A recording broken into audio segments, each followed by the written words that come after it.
നേർവീതി പ്രഭാഷണ പരമ്പരയിലേക്ക് ഏവർക്കും സ്വാഗതം. സുവിശേഷകൻ കുഞ്ഞുമോൻ തോട്ടപ്പള്ളി ഇപ്പോൾ നിങ്ങളുമായി ദൈവവചനം പങ്കുവയ്ക്കുന്നു. ശ്രദ്ധിച്ചാലും.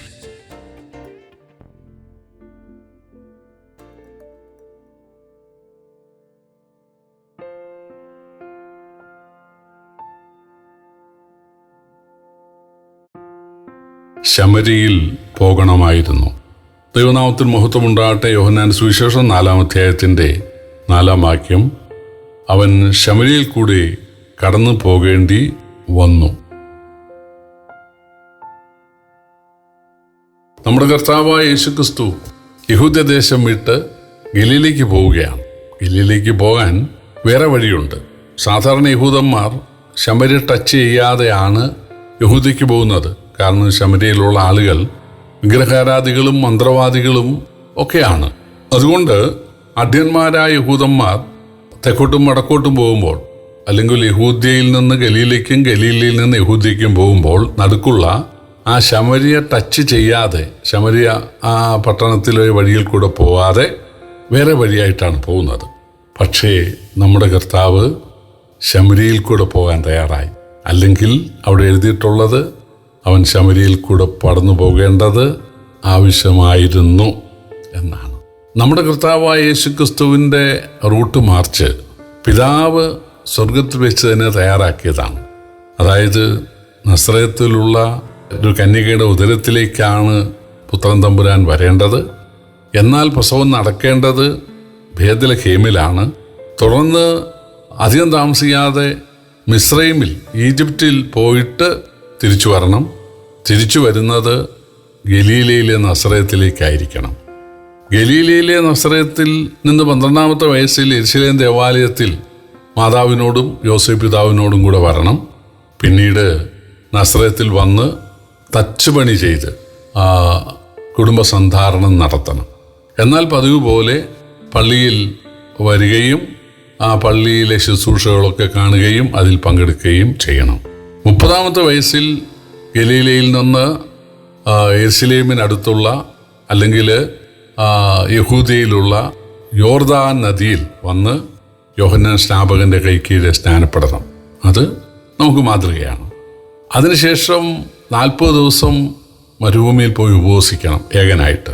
പിന്നീട് ശിഷ്യന്മാരെ 1 by 1 തൻ്റെ പിന്നാലെ കൂട്ടണം. നസറത്തിലെ പള്ളിയിൽ പ്രസംഗിക്കണം. അവര് തന്നെ തിരസ്കരിക്കുമ്പോൾ അവിടെ നിന്ന് പോയി കപ്പർന്നഹൂമിൽ താമസിക്കണം. കാനാവിലെ വീട്ടിൽ വെള്ളത്തെ വീഞ്ഞാക്കുന്നതായിരിക്കണം ആദ്യത്തെ അത്ഭുതം. അതിനുശേഷം യഹൂദയിലൊക്കെ പോകണം. ഗലീലയിൽ നിന്ന് യഹൂദയിൽ പോയിട്ട് അവിടെ അത്ഭുതങ്ങളൊക്കെ ചെയ്യണം, അവിടെ പ്രസംഗിക്കണം. പിന്നീട് യേശു ശമരിയിലെത്തണം. അത് പിതാവ് നിശ്ചയിച്ച ഒരു റൂട്ടാണ്. യേശു യഹൂദയിലൊക്കെ വലിയ കൂട്ടത്തോടാണ് പ്രസംഗിച്ചുകൊണ്ടിരുന്നത്. പക്ഷേ ശമരിയിൽ ഒരൊറ്റയാളാണ്. യേശു പറഞ്ഞു, 100 ആടുള്ള ഒരു ഇടയൻ ഒരാടിനെ കാണാതെ പോയാൽ ആ 99 വിട്ടിട്ട് ഒന്നിനെ അന്വേഷിച്ച് പോകും. ആ ഒന്നിനെ കണ്ടെത്തി തോളിലേറ്റി വീട്ടിലെത്തുമ്പോൾ ചുമക്കുമെന്ന് യേശു ഒരു ഉപമ പറഞ്ഞു. വാസ്തവത്തിൽ യേശു തന്നെ അറിയാൻ ആഗ്രഹിക്കുന്ന, രക്ഷിക്കപ്പെടാൻ ആഗ്രഹിക്കുന്ന ഒരാളെ ഉള്ളുവെങ്കിലും അവരെ തേടിയെത്തുന്നവനാണ് നമ്മുടെ കർത്താവ്. ഇവിടെ ശമരിയ സ്ത്രീ ദൈവത്തെ അറിയാൻ ആഗ്രഹിക്കുന്ന ഒരു സത്യാന്വേഷിയായിരുന്നു. അതുകൊണ്ടാണ് പിതാവായ ദൈവം പുത്രൻ തമ്പുരാനെ അങ്ങോട്ട് അയച്ചത്. യഹൂദയിൽ നിന്ന് ശമരിയിൽ എത്താൻ നല്ല ദൂരമുണ്ട്, ഏതാണ്ട് 80 മൈൽ ഉണ്ട് എന്നാണ് സ്കോളേഴ്സ് പറയുന്നത്. അന്ന് യേശു നടന്നാണ്. യേശു കരയിലൂടെ ഒരിക്കൽ മാത്രമേ ഒരു കഴുതപ്പുറത്ത് യാത്ര ചെയ്തതായിട്ട്, ഓശാന ദിവസം യാത്ര ചെയ്തതായിട്ട് കാണുന്നുള്ളൂ. ബാക്കിയൊക്കെ നടന്നായിരുന്നു. അപ്പോൾ ദീർഘദൂരം വെയിലുള്ള കല്ലും മുള്ളുമുള്ള പാതയിലൂടെ, ഇറക്കവും കയറ്റവുമുള്ള ആ സ്ഥലത്തുകൂടെ യേശു വിശന്നും ദാഹിച്ചും നടക്കുകയാണ്. ഇവിടെ യേശു ഒരാളെ മാത്രം രക്ഷയിലേക്ക് നയിക്കാൻ, അല്ലെങ്കിൽ രക്ഷയ്ക്കായി കാംക്ഷിക്കുന്ന ഒരാൾ ഉണ്ട് എന്ന് മനസ്സിലാക്കിയപ്പോൾ ആ ആളിൻ്റെ അടുത്തേക്ക് യേശു പോവുകയാണ്.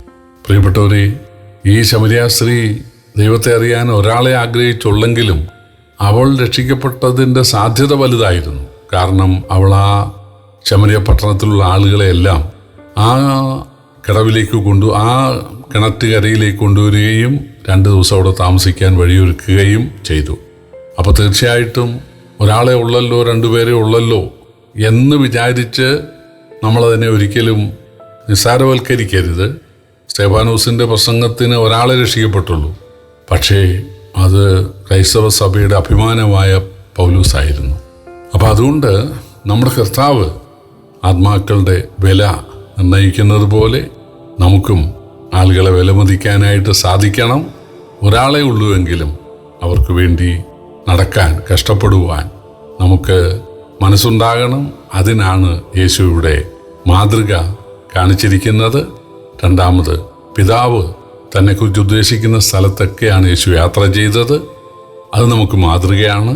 പിതാവ് നമുക്കും കാണിച്ചു തരുന്ന ആ പാതയിലൂടെ ദൈവത്തോട് ആരെന്ന് ചോദിച്ചിട്ട് ദൈവഹിതപ്രകാരം മാത്രം എവിടെ പോകണം, എന്ത് കഴിക്കണം, എന്തുടുക്കണം, എവിടെ പാർക്കണം, ഇതെല്ലാം പിതാവിനോട് ചോദിച്ച് പിതാവിൻ്റെ ഇഷ്ടപ്രകാരം ചെയ്യുവാൻ ദൈവമക്കളായ നമുക്ക് സാധിക്കണം. അതിനാണ് യേശു മാതൃക കാണിച്ചത്. ആ മാതൃക പിൻപറ്റുവാൻ കർത്താവ് നമ്മെ എവരെയും ഒരുക്കട്ടെ, സഹായിക്കട്ടെ. കർത്താവിൻ്റെ വലിയ നാമം വാഴ്ത്തപ്പെടുമാറാകട്ടെ.